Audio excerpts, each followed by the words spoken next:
മലപ്പുറം നിലമ്പൂരിൽ വയോധികയ്ക്ക് അയൽവാസിയുടെ ക്രൂരമർദ്ദനം. നിലമ്പൂർ CH നഗറിലെ ഇന്ദ്രാണി ടീച്ചർക്കാണ് മർദ്ദനമേറ്റത്. ശരീരമാസകലം അടിയേറ്റ പാടുകളോടെ ഇന്ദ്രാണിയെ നിലമ്പൂർ ജില്ലാ ആശുപത്രിയിൽ പ്രവേശിപ്പിച്ചു. പ്രതിയെ പോലീസ് കസ്റ്റഡിയിലെടുത്തു.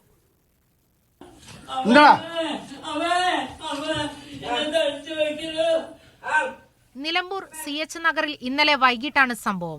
80-കാരിയായ പാട്ടത്തൊടി വീട്ടിൽ ഇന്ദ്രാണി ടീച്ചറെ അയൽവാസിയായ ഷാജി മർദ്ദിച്ചെന്നാണ് പരാതി. വയോധികയുടെ കരച്ചിൽ കേട്ട് ഓടിയെത്തിയ അയൽവാസികളാണ് മർദ്ദനമേറ്റ് നിലത്ത് വീണ് കിടന്ന ഇന്ദ്രാണിയെ രക്ഷപ്പെടുത്തിയത്. ഇന്ദ്രാണിയുടെ മകൻ പുറത്തുപോകുമ്പോൾ അമ്മയെ നോക്കാൻ വേണ്ടി ഏൽപ്പിച്ചതായിരുന്നു ഷാജിയെ. മർദ്ദിക്കുമ്പോൾ ഷാജി മദ്യലഹരിയിലായിരുന്നുവെന്ന് പ്രദേശവാസികൾ പറഞ്ഞു. ശരീരത്തിൽ മർദ്ദനമേറ്റ പാടുകളോടെ ഇന്ദ്രാണിയെ നിലമ്പൂർ ജില്ലാ ആശുപത്രിയിൽ പ്രവേശിപ്പിച്ചു. ഇന്ന് വൈകിട്ട് നിലമ്പൂർ പോലീസ് വീട്ടിൽ നിന്ന് കസ്റ്റഡിയിലെടുത്തു. ആശുപത്രിയിലെത്തി ഇന്ദ്രാണിയുടെ മൊഴി പോലീസ് രേഖപ്പെടുത്തി. മീഡിയ 1 മലപ്പുറം.